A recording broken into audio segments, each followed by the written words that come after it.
புதுயுகம் நேயர்கள் எல்லாருக்கும் அன்பான வணக்கம். இது குட்டி ஸ்டோரி. இன்னைக்கு கதையில் ஆசை, பேராசை, பக்குவம் இது எல்லாத்தையும் கடந்த நிலை, இதை பற்றி தான் தெரிஞ்சுக்க போகிறோம். பொதுவாக வியாபாரம் பண்ணுற எல்லாருக்குமே தன்னோட வியாபாரத்தில் லாபம் நிறையா வரணும் அப்படின்ற ஆசை இருக்கலாம். இன்னும் சில பேருக்கு தனக்கு மட்டும்தான் வரணும் அப்படிங்கிற பேராசையும் இருக்கும். சில பேருக்கு இது எதுவுமே வேண்டாம்ப்பா அப்படின்னு ரொம்ப துறவு நிலைக்கு போய் பக்குவம் அடைஞ்சவங்களை பார்க்குற போது ஒரு ஏளனமும் கேலியும் வர்றது உண்டு. அது மாதிரியான ஒரு வியாபாரிக்கும் துறவிக்குமான அந்த பிரச்சனையை பற்றி தான் இன்னைக்கு நாம் கதையாக தெரிஞ்சுக்க போகிறோம். ஒரு ஊரில் ஒரு பெரிய மார்க்கெட்டு. அந்த மார்க்கெட்டில் ஒரு வியாபாரி, அவர் பேரிக்காய் விற்கிற வியாபாரி. அவர் கடையில் நல்ல சுவையான பேரிக்காய் இருக்கும். அதை நிறைய மக்கள் வந்து வாங்கிட்டே போயிட்டு இருந்தாங்க.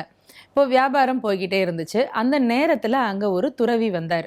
அவர் வந்தவர் இந்த தம்பியை பார்த்து, தம்பி எனக்கு ஒரு பேரிக்காய் கொடு, நான் சாப்பிட்றதுக்காக அப்படின்னாரு. இவருடைய தோற்றத்தை பார்த்த உடனே அந்த வியாபாரிக்கு தெரிஞ்சிருச்சு, இது காசு தேராத ஆள், ஓசியில் சாப்பிட வந்திருக்க அப்படின்ட்டு அந்த துறவியை கண்ணா பின்னான்னு பேச ஆரம்பிச்சிட்டாங்க. அவர் சொன்னார், இல்லைப்பா அப்படியெல்லாம் பேசாத, எனக்குன்னு ஒரு கோட்பாடு இருக்குது, நான் எதையும் வாங்கி சாப்பிட்றது இல்லை, தானமாக யார் என்ன விரும்பி கொடுக்குறாங்களோ அதை மட்டும்தான் சாப்பிடுவேன், அதுவும் ஒரு நாளைக்கு ஒரே ஒரு தடவை யார்கிட்டையாவது கேட்பேன், அவங்க மனமும் என்ன கொடுக்குறாங்களோ அதை சாப்பிடுவேன், அவ்வளவுதான். திருப்பி 2ஆம் தடவை மற்றவங்க கிட்டெல்லாம் நான் போய் கேட்கறது இல்லை. ஒரு நேரம் அது பழம் கிடைச்சாலும் சரி, காய் கிடைச்சாலும் சரி, சாப்பாடு கிடைச்சாலும் சரி, அவ்வளவுதான், என்னுடைய விரதம் அன்னைக்கு பூர்த்தி ஆயிரும் அப்படின்னு அவரை பற்றி சொல்ல ஆரம்பித்தது போது வியாபாரி இதெல்லாம் கேட்டுட்டு சிரிச்சிட்டு நக்கல் பண்ண ஆரம்பிச்சிட்டான். இப்போது மக்கள் அந்த இடத்துல நிறைய கூடிட்டாங்க. இப்போ துறவியினுடைய அந்த பக்குவம் என்ன, அவருடைய இது என்ன அப்படிங்கிறது வியாபாரிக்கு தெரியல. சுற்றி இருக்கிற ஆள் முன்னாடியிலெல்லாம் இவரை இன்னும் அவமரியாதையாக பேச ஆரம்பிச்சிட்டான். அப்போ எல்லாரும் சொன்னாங்க, தம்பி நீ சின்ன வயசு, நீ கொடுத்தா கொடுக்கலைன்னா முடியாதுன்னு சொன்னதோட விட்டுரு, அவர் பெரியவரை அதுவும் துறவியை பார்த்து இப்படியெல்லாம் பேசக்கூடாதுப்பா அப்படின்னு சுற்றி நின்னவங்க சொல்கிறாங்க. சொன்னவங்களையும் திருப்பி மரியாதை இல்லாமல் இவன் பேச ஆரம்பிச்சிட்டான். யார் பேச்சையும் கேட்கவே இல்லை. அந்த கூட்டத்தில் நின்றுட்டு இருந்த ஒருத்தர் கடுப்பாகி, இங்கே பார், உனக்கு என்ன காசு தானே வேணும், இந்தா வச்சுக்க அப்படின்னு ஒரு பேரிக்காய்க்கான காசு என்னவோ அதை கொடுத்து அந்த பழத்தை வாங்கி துறவி கையில் கொடுத்துட்டார். அங்கே இருந்த ஒரு நல்ல மனுஷன். துறவி என்ன பண்ணினாரு, சுற்றி பார்த்தாரு.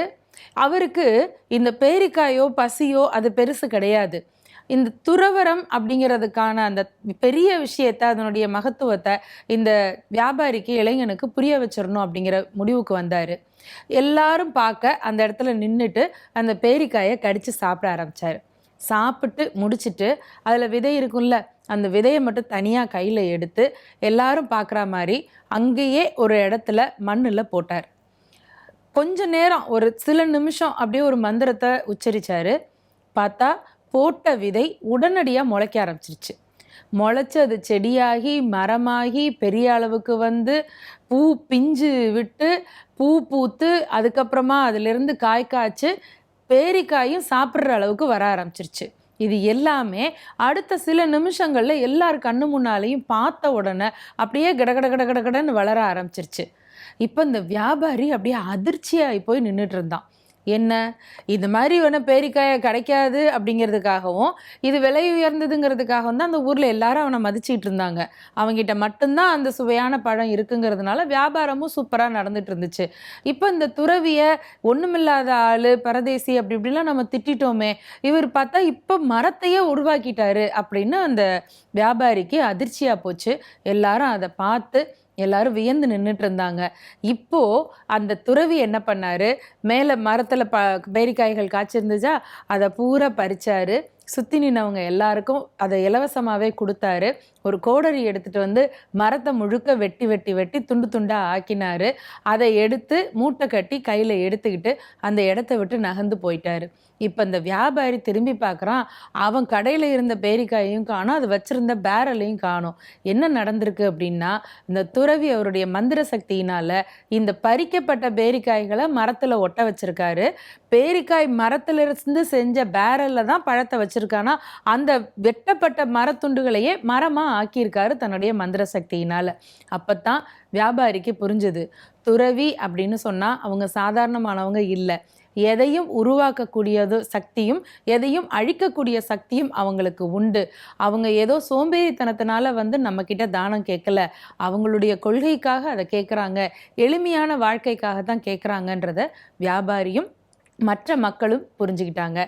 இப்போ துறவி எதை பற்றியும் கவலை இல்லாமல் கையை வீசிட்டு அப்படியே நடந்து போய்கிட்டே இருந்தார். பக்குவமான மனிதர்கள் எப்பவுமே எதை கண்டும் பயப்படுறதே கிடையாது. சிந்திக்கலாமா? நன்றி.